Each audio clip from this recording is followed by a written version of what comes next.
एक मिनट रुकिए, ये वीडियो आप ही के लिए है। आप किसी भी जाति धर्म के क्यों ना हो, ये वीडियो आप ही के लिए है और उन सभी के लिए जो आज अपने जीवन को लेकर निश्चिंत हो गए हैं। वह सब लोग आने वाले खतरे से अनजान हैं। हम सब जानते हैं कि हम 30 साल बाद, 40 साल बाद या 100 साल बाद मर जाएंगे। ऐसा कोई व्यक्ति नहीं है जो मौत को ना देखे, और मौत आज नहीं तो कल आनी ही है। मगर क्या आपने सोचा है कि मरने के बाद मेरा क्या होगा?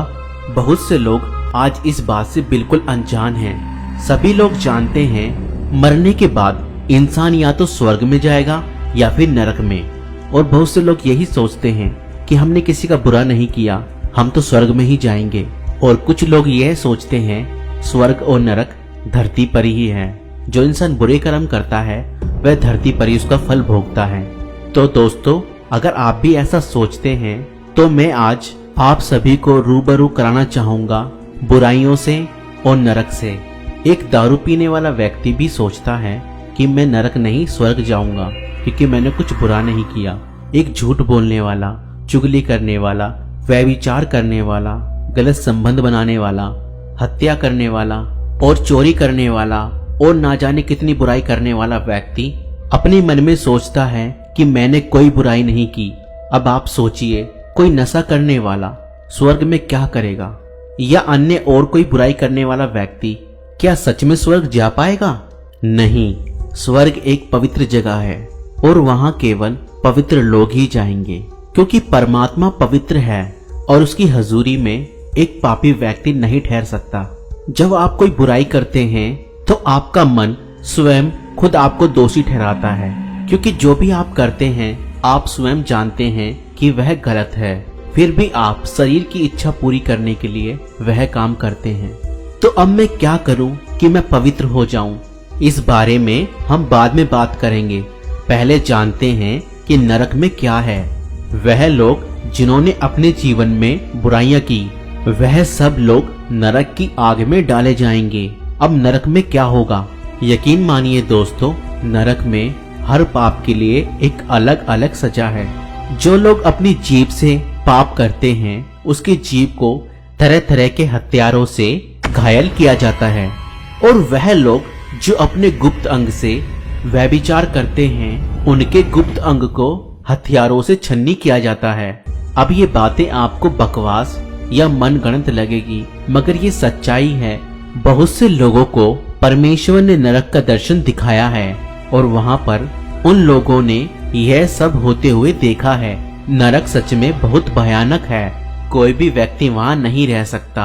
नरक में पीड़ा बहुत ज्यादा है और नरक की पीड़ा सहन से परे है, मगर आप उस पीड़ा से अभी अनजान हैं, क्योंकि आपके जीते जी वह पीड़ा आपको कभी हुई नहीं। मगर यकीन मानिए दोस्तों, जब आप नरक में होंगे और वह पीड़ा का अनुभव कर रहे होंगे तो आपके पास फिर कोई दूसरा मौका नहीं होगा कि आप अपने पापों से तौबा कर सके। जब कोई व्यक्ति हॉस्पिटल में आखिरी सांस ले रहा होता है तो वह अपने घर वालों से कहता है, माँ, पिताजी, मुझे बचा लीजिए, मैं सब बुराइयां छोड़ दूंगा, मैं नशा करना और बुरे काम करना छोड़ दूंगा, मगर प्लीज मुझे बचा लीजिए। जब एक व्यक्ति बीमार या अपने जीवन के आखिरी चरण पर होता है तो वह तौबा करने के लिए तैयार होता है। तो हम उस अनंत आग की पीड़ा से बचने के लिए अंगीकार क्यों नहीं करते हैं? बहुत से लोग आज लाइफ इंश्योरेंस करवाते हैं, मगर ऐसी कोई कंपनी या कोई आदमी नहीं है जो आपके मरने के बाद आपको जीवन दे सके। मगर अब हम क्या करें कि पवित्र हो जाएं और परमात्मा के घर जा सकें और रह सकें? दोस्तों, आज से 2000 साल पहले परमात्मा ने अपने एक लौते पुत्र यीशु मसीह को इस जगत में भेजा। यीशु ने कहा, डॉक्टर भले चंगों के लिए नहीं परंतु बीमारों के लिए आवश्यक है। मैं धर्मियों को नहीं परंतु पापियों को बुलाने आया हूँ, क्योंकि परमेश्वर का पुत्र खोए हुओं को ढूंढने और उनका उद्धार करने के लिए इस जगत में आया है, जिसमें कि सबसे बड़ा पापी मैं था। अगर आप आज ये स्वीकार करते हैं कि परमेश्वर, मैं एक पापी मनुष्य हूँ, मेरे पापों को क्षमा कर और मुझे एक अनंत जीवन दे, क्योंकि यीशु मसीह पापियों को बुलाने और उन्हें बचाने के लिए इस जगत में आया। दोस्तों, परमेश्वर पिता ने यीशु मसीह के हाथों में स्वर्ग और पृथ्वी का सारा अधिकार दे दिया है। यीशु मसीह के नाम से आज हमारे पाप क्षमा होते हैं। स्वर्ग और पृथ्वी और धरती के नीचे और कोई नाम नहीं है जिससे हमारे पाप क्षमा हो सके। केवल यीशु नाम ही हमें पापों से मुक्ति देता है। और दोस्तों, यह सब बातें हमें परमेश्वर के वचन यानी कि पवित्र बाइबल में पढ़ने को मिलती है कि परमेश्वर ने इस जगत से ऐसा प्रेम किया कि उसने अपना एक लौता पुत्र प्रभु यीशु मसीह हम सभी के पापों और अपराधों के कारण इस जगत में मरने के लिए भेज दिया। वह मेरे ही अपराधों के कारण मारा गया और गाड़ा गया और तीसरे दिन मुर्दों में से जी उठा। यीशु ने कहा, मार्ग, सत्य और जीवन मैं ही हूँ। बिना मेरे द्वारा कोई पिता के पास नहीं जा सकता। दोस्तों, मैं आप सभी को एक छोटी सी कहानी सुनाना चाहूंगा। एक छोटा सा बच्चा था। वह भीख मांगा करता था। चलते चलते उसे एक बड़ा सा घर दिखाई दिया। वह उस घर के पास गया और खिड़की में से झांकने लगा। वह महल बहुत सुंदर था। उसने सोचा कि मैं अंदर जाता हूँ और राजा से कुछ भीख मांगता हूँ। मगर जैसे ही वह जाने लगा, पहरेदारों ने उसका हुलिया देखकर उसे वहां से बाहर निकाल दिया। अब वह लड़का बाहर बैठकर रोने लगा। तभी वहां पर एक सुंदर नौजवान आता है। वह बहुत अच्छे कपड़े पहने हुए था। वह उस बच्चे से पूछता है, तुम क्यों रो रहे हो? वह कहता है कि मैं महल के अंदर राजा के पास जाना चाहता हूँ, मगर चौकीदार मुझे अंदर नहीं जाने देते। वह मुझे भगा देते हैं।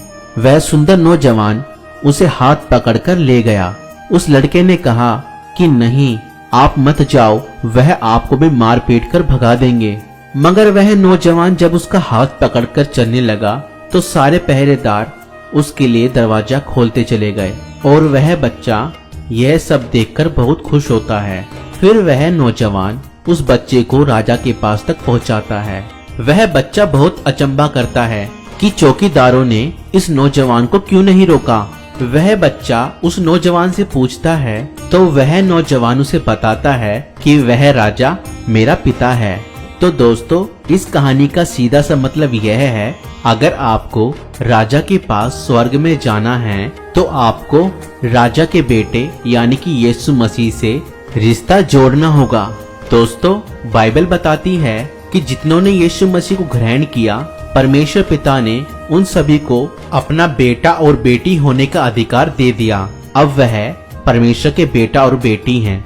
अगर आप परमेश्वर का बेटा या बेटी बनना चाहते हैं तो आप हमारे साथ यह प्रार्थना कर सकते हैं कि प्रभु यीशु मसीह, मैं विश्वास करता हूँ कि आज से 2000 साल पहले आप मेरे ही अपराधों और पापों के कारण इस दुनिया में आए। आप मेरे लिए ही मारे गए, गाड़े गए और तीसरे दिन मुर्दों में से जी उठे। मैं आपको अपना प्रभु, अपना उद्धारकर्ता ग्रहण करता हूँ। आप मेरे जीवन में आए और मुझे अपनी संतान बनाएं। आमीन। और यह प्रार्थना करने के बाद आप भी परमेश्वर के बेटा और बेटी बन जाएंगे और अब तक के आपके सभी पाप क्षमा कर दिए जाएंगे। दोस्तों, ध्यान दें, यीशु मसीह आपके धर्म और जात को नहीं बदलता है। वह आपके जीवन और आपके मन को बदलता है और आपके जीवन में अद्भुत कार्य करता है। अब आप एक पवित्र जीवन जिएं और बुराई को छोड़कर भलाई करें। आप मसीह लोगों की संगति करें। आप परमेश्वर के वचन को पढ़ें। अब आप परमेश्वर से यीशु मसीह के नाम से डायरेक्ट प्रार्थना कर सकते हैं और अपनी प्रॉब्लम्स को परमेश्वर पिता को बताएं। वह निश्चय ही आपको हर परेशानियों से छुड़ाएगा। अगर आपको ये वीडियो पसंद आई तो इस वीडियो को लाइक करें और दूसरे लोगों तक शेयर जरूर करें और हमारे पेज को भी फॉलो जरूर करें। परमेश्वर आप सभी को आशीष दे और ब्लेस करे। धन्यवाद।